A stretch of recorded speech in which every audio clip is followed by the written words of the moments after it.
Hello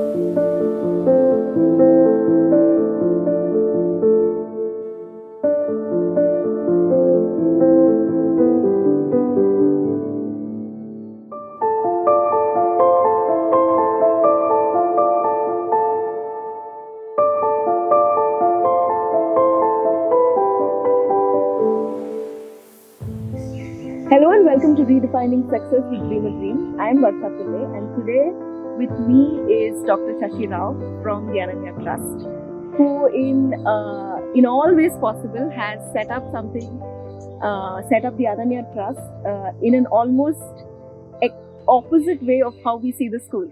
Absolutely. And almost unschool, if I can call it that. Absolutely, Yeah. absolutely. So, Dr. Rao, Shashi, if I can call you that, why did you want to start a school that was completely diametrically opposite to the way we have been to schools like that or envisioned schools? So what was it that you wanted it to be so contrary? Well, first of all, I think the idea of schooling right from the beginning has always been something that I've not been very enamored of. It has always felt like a place where you go in and it's regimented, and although I had a very wonderful school life, I had absolutely no complaints. But the more and more I studied about schools, I realized that they were becoming very regimented. And the point of education being a form of encouraging critical thinking, thinking differently, that was going. And I thought we were becoming more and more an assembly line production where children were put in the beginning, and they all had to come out the same. Everyone had to be the same. To be a good student was clearly defined. Very obedient, very good, very well dressed, very well mannered, top grades. And when you think of, human beings who are all so different, I thought it was a very mechanical thing to do. And so the idea of a school and learning for me was to learn in a completely open mind, where there are no restrictions. So yeah, there was a whole, idea of that. I didn't want it to be an assembly line production. And I hate this idea of being called, treating children as a lump of clay, which has to be molded, and they have to be defined by whom? And who shapes this? Where is the child's own desire to shape their own future or their own life?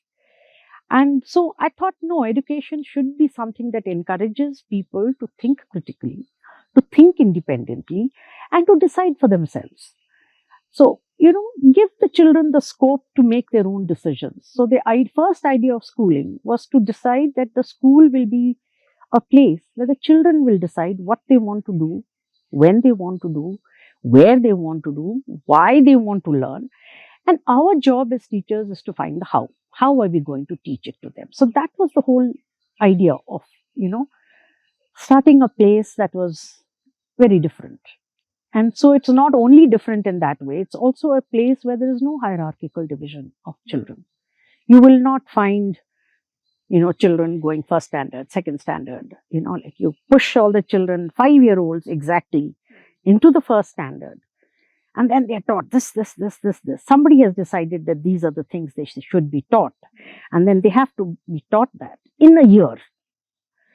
And then in a classroom, in a situation where there's a bell ringing and telling the child, turn off your maths brain, go to English. Now switch on your English brain. It doesn't matter that the child is thinking of something else. And in our case, it could be a child thinking of the problems at home. And in such a situation, you tell this child, you better pay attention to my math lesson, which is so boring. I mean, for the child, that's more important about what's happening or what the child is doing there or what is being prepared for food today than sitting in a boring maths class.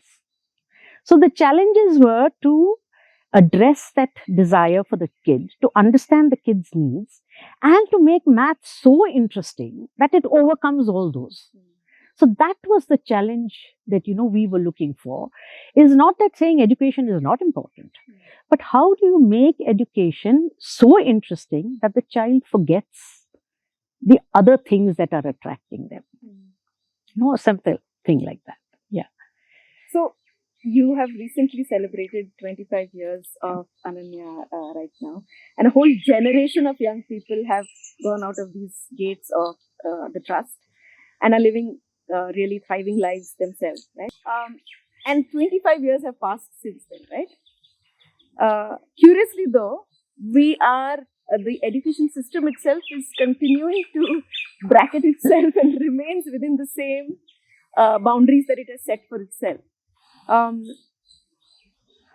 so, what do you think within the way and the values that Ananya Trust itself has learned and picked up from young people themselves, in its most simplest form, could be emulated by the system, if at all? If I mean, that is a question. Would the system accept it? It is a challenge to a whole lot of other systems, in the sense the management. Is the management willing to give the power to the children to decide what they want? No, management wants to be the deciding authority. So that itself system has to change. It's not just an ordinary system. It's a system within a system that needs to change. So yeah, when you think of now allowing children to decide what they want to do, there is a whole lot of things that go with it. First of all, a mindset that the children are capable of making the decisions. Second is, even if they've made the wrong decision, we are there to guide them and help them find the right decision. It's not necessary that all the kids will find the right decisions or make the right decisions. They will make mistakes. But are we there with them through the process? And not demeaning them and ridiculing them, said, we know you're useless, we would never have been able, you should have gone to a mainstream school and sat there. You are not capable of making. So any adult, I feel it is a responsibility of adults to understand this. So one of the values, primary values we work with, is to make the children feel a lot of self-worth. When they first come to us, we don't care whether they're learning anything. All we do with them is to make them feel they're the most important people. Their opinions matter, and it doesn't matter whether they learn or not. And once they have that sense of self-worth and self-value, they begin to value other things. And they begin to learn in the process, because we as teachers are teaching them in the process. They don't realize that. But we are teaching them, and they begin to learn. And learning happens organically. It's not like you have to sit in a chair, you have to sit like this, and you have to, I mean, all that is so superfluous, you know. So the values we teach them is, first of all, that you're very important people. Your values matter. And whatever you decide to do, take the responsibility for that. Your decisions. But you have to learn to take the responsibility. Don't blame anybody else. Nobody here is responsible for your, being, or for your behavior, or for your, so whatever. So that is the prime, core values we teach the children. And I think these are values nobody measures. The maths, how much marks have you got? But how valuable are your thoughts? Who asks them? Nobody asks them. Do you even have a thought to contribute? Nobody asks them, kids that. So yeah, these are the core values that we work with, basically. And we hope that that's what they carry with them wherever they go. And, live with those values. So, in terms of the, like you said, at each system and then at the microcosm level, those small changes need to happen. And that's where, potentially a locus of control would be. That's much only we can change. Absolutely. Right? We can't change the whole system. But in terms of unlearning within these microcosms, right, what is it that will change? Like for you, it must have been like a deep reflection on the system itself, which is why you wanted an almost, like I love the word unschool, so use it. An unschool. There's a very interesting book by Ivan Illich, who's written Deschooling Society. Exactly. And I mean, that has been a great inspiration for me. Yeah. So how do you educate children without the traditional schooling word, We don't even call this a school. We just say, I'm going to Ananya. I never say we go to school. I'm going to school. No, school is a word. And unfortunately, for most of the children we work with, school has a very negative connotation. It's, I remember we had a girl from the slums of, when we were first in Kalyan Nagar, we had a little girl from the slums, nearby. their parents used to go off to construction work and they'd leave this little, I don't even know how old she was, probably 6. And she had a little baby, she tagged along, both with runny noses, totally, no school would take these kids where they want prim and proper children. And this girl would hang around our place. We had rented a place and she would hang around from the window. She would peep and, with this little baby in her arms, she would keep peeping. So we told her, why don't you just come in and sit? And we never told her it was a school. We never said we're going to teach her, that she has to learn. We said, why don't you just come and sit? So she'd bring this little kid who'd be peeing everywhere and, everything would be. And this girl would go try to clean up and all that. And she would study. Then we finally went and talked to her mother and told her, could you please send her to school in the morning? Send her to us in the morning. And we are trying to educate them and all that. So she caught hold of this child in the morning, combing her hair and saying, you have to go to school, you have to go. I don't want to go to school. She would scream and shout. And she'd run and come and sit in our place. And the mother saying, that's where I wanted to send you. But the idea for the mother was, a school is a place where you have to go well groomed and, you have to be prim and proper. You have to be very clean and you have to go and sit there, like a statue. And this girl would scream and say, school beda, nanage school beda. She would say, and she'd come and sit with us for hours. So, and that itself was, very interesting to see that, yeah, it's true, why do we make school such a horrible place? So I was coming from the space of, at the basic level, what is the unlearning that we need to do? Oh, lots. I know that list is huge. Huge. But in terms of priority, what would be the first? See, I think for teachers especially, I think the first thing they need to do is to get out of this mindset that as a teacher, you have the power. That power needs to go. It's a responsibility we have. We don't have the power. We are responsible for the children. We have to take care of them, but we do not have the power. Authority at some level probably, but I think that's where we distinguish. And I've done sessions with the children also on what is power, what is authority, what is responsibility. These are 3 things that at the basic, I think the teachers need to get out of that mindset where they think that I am in power, I can control this child and this child's entire destiny is in my hand. I can break or make him. And that is a very wrong. I think that needs to change right away. We have the responsibility, but we do not have the power.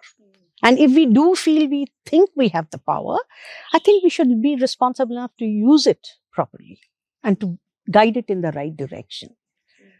So I think that at the basic, and that's another thing about the schools that I want to change. And that we have tried very consciously to do, is that, first of all, we don't have a teacher who stands here and the children are all sitting uncomfortably in chairs and the teacher is free to move around and is, has the freedom to do whatever she wants to do. And these children are like in caged places. They can't even shift. And the moment they shift, hey, take better, sit straight. Stop fidgeting. Yeah, stop fidgeting. And, things like that. I think that needs to change, and that's what we've changed here. Teachers are not in authority. It is the child who is in control, who has the power. And you have to be, and another thing I hate when teachers use this expression is, we have to bring him up to our level. You are already putting yourself on a pedestal and you say the children are somewhere down here and you are here. You have to bring them up. No, you come down. And, you see the world from that. Recently, I had a very interesting conversation with during our 25th year celebrations, a tech, very, very corporate type of a person came and he talked to me and he said, so I see, I'm reading about all this, but how do you prepare the children for the real world? So I asked him, what is the real world? You can fit into their world. Do you fit into the real world? How do you decide that? And I think in many ways, what we are trying to do is change the mindset of such people who think that their world is the real world. And will they fit into our real world? Will they fit into the real world? And they're talking to people like, Prasanna is here, Pallavi, who is working with Visa. and Sri Lakshmi, who's done her own thing. There are so many students who have done their own thing in their own way. And you're asking them, what is the real world? I mean, are they fitting? I said, I don't know. You have to talk to our children to see, whether they fit into the real world. I'm not the one to decide that they are perfect and they fit into the real world. And if they say yes, I would feel sad. Because what real world are we talking about? I know. That you have done. Yeah. So this flip, right? This flip that we want people to actually see. One is when we say school needs to center the child's truly only the child at all what they do, right? But how do we flip mindsets when we're talking about how they're defining success itself? See, defining success also is a very objective thing, right? I mean, subjective, not objective at all. Sorry. It's a very subjective thing. So I was told by a person, one of our students is working in this organization, and they said the problem with your children is they don't have the ambition and the drive to get there. So I said, how do you define that? How do you decide that the child has no ambition? Considering what the child was when they first started, who was not allowed for the societal reasons to enter a school, belonged to a certain caste in a village, was not allowed to enter a school. That child, the parents, to seek a better life, they've come to Bangalore. They finally found a place for the child in a school, has studied, and has done so much better than the parents had ever imagined. And you're saying the child has no ambition? Because you want the child to reach your level? And imagine what the child has gone through to get there, the kind of odds the children have faced to get there, and you say the child has no ambition? How do you define ambition then? So similarly, success. That child thinks he is so successful. At this point in time, he has a scooter, which he never thought he'd ever have. For that child, owning a scooter is a big success. For another person, it would be owning a huge Mercedes car. The day I have my Mercedes, I'll be successful. But does that really define success? So for me, the whole thing is, I just ask the kids if they are happy and they are successful, if they are happy with what they are, and if they have the potential to push a little further, encourage them, talk to them, but it has to be their decision. And it has to be their decision to say that I'm happy. Not that you think I'm unhappy, so I'm unhappy. Auntie, are you happy? Like people ask me, what is your dream for the children? I said, I don't dream for the children. I encourage them to have their dreams, and my job is to facilitate and make sure those dreams come true. Not my dream come true. I mean, that's ridiculous. I have achieved what I want to achieve. So I think everyone should. So success is a very, very subjective. And I have one student who was one of our first students. I think he was with us for about 5 to 6 months. And then he decided, ye sab padhne ki mere bas ki cheez nahi hai, he told me. He was a hardcore drug addict. He was a beggar. He used to beg on the streets, make money, earn his drugs, and he used to live. I meet him now, after 25 years. He now sells fruits outside Bowring Hospital. He stands there, and every time I go there, oh, Shashi auntie, it's like a big VIP has come there. And he says, come. And he has this, some Shanti Sagar type of a place. Come, auntie, have some tea or coffee. And he'll tell those people, this is my auntie, she taught me. Now, for him, it's a big sign of success. And he says, auntie, everyone in my community respects me because I can read all the road signs. That is his level of learning. He has learned to read all the road signs in English. He doesn't know anything else. Now, if I define success and say, oh, he's not even past 10th standard, he's not got a degree, he's a failure. But from his point of view, and he has so much of respect in his community, he's the only one who speaks English. And what English is that? Hi, how are you? Come here, go there. That's it. And he reads all the road signs. And he takes me so proudly for a cup of coffee. And he, sells fruits. He has another friend who sells fruits, and they divide. That boy sells some fruits. This boy sells some fruits. The auntie hai, meri auntie hai. Don't measure, just give her. It's like, it's so amazing. And he's calculating. He knows weights, he knows costs, he knows prices, he knows economics. What to price where and how to price. I mean, that's economics. Exactly. He doesn't need to have a degree in economics to do that. True. So now, would you call this guy successful? Not for anyone walking down the streets and seeing him standing at a fruit cart.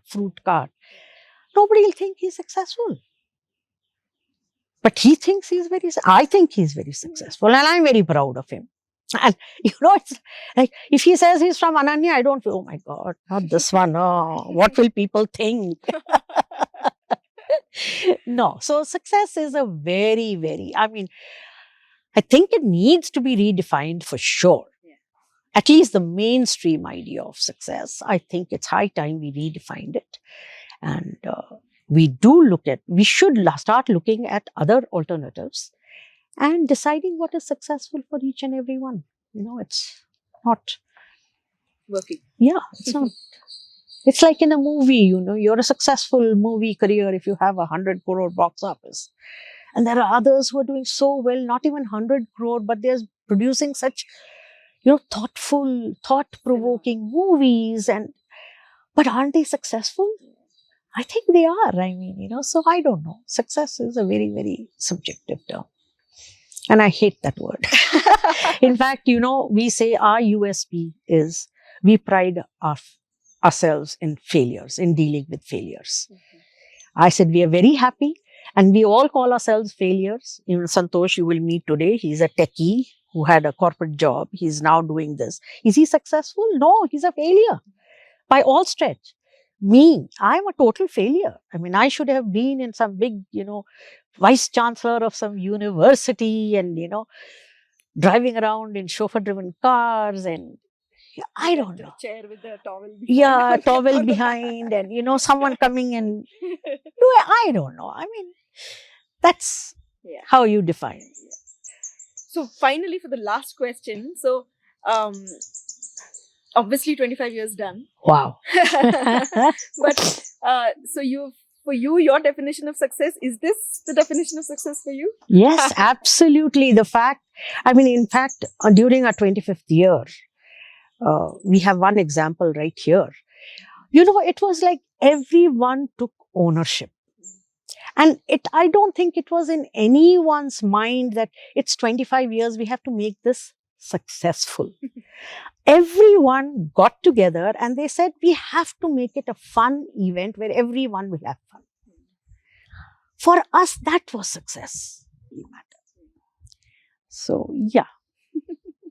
So, I'm very, very proud of the fact that I think 25 years we have made an impact on a lot of parents, on a lot of volunteers, and a lot of our partner organizations, and a lot of volunteers who have come to us from all over the world.